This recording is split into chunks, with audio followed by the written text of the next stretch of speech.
The end of the story typically ends for victory for God's people, but not always. And if it doesn't seem to be ending in a victory in your life right now, I assure you that if it's not good, it's not the end.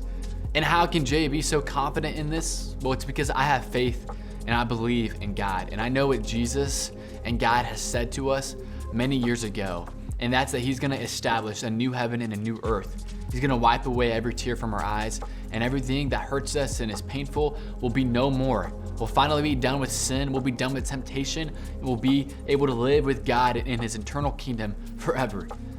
Now it sounds a little too good to be true, but it is true. And I assure you that that day will come.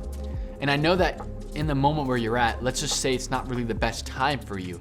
And if it is, I still hope that this can encourage you for a hard time, because hard times do come. And I don't mean to be kind of sad or a downer, but the truth is in this life we will have hardships.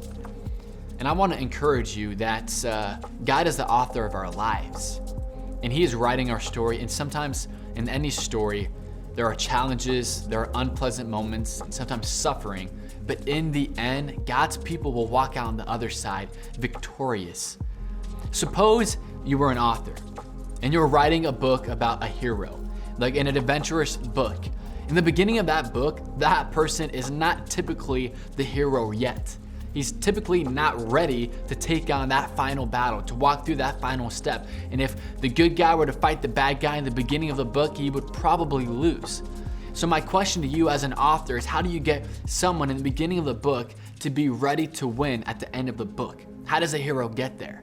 Well, let's think about all the movies. Let's think about Captain America or Thor or Batman or Superman or even Lord of the Rings. We have to understand that in those journeys to the final victory, there are some very unpleasant moments in there. And if you're a good author, you're gonna make some challenging and hard and unpleasant times for that main character to make him the hero by the end of the story.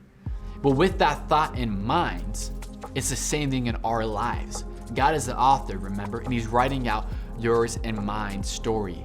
And He wants to make that victory come true in our lives, but He needs to develop a character in you and in me. Now, we already know this has happened many times. We have plenty of testimonies to the left and to the right. But let's go back to the very first book of the Bible in Genesis. What happens to Joseph, one of the 12, right? What happens to him?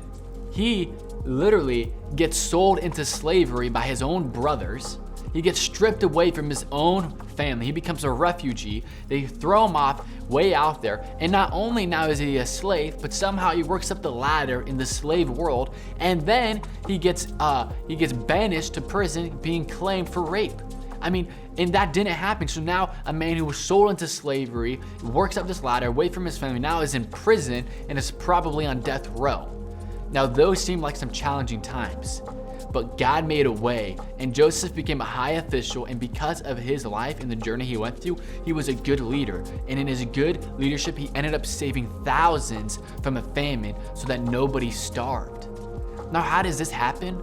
Well, it happens here in Joseph's own words when he assured his brothers. And I want to use those same words to speak to you. This is what it says in Genesis 50, verse 20. Joseph tells his brothers, "As for you, you meant evil against me, but God meant it for good, to bring about it that many people should be kept alive as they are today." Now I know that alarm is going off in your head, but I just want you to understand that God is promising to you that what's meant for evil is used for good.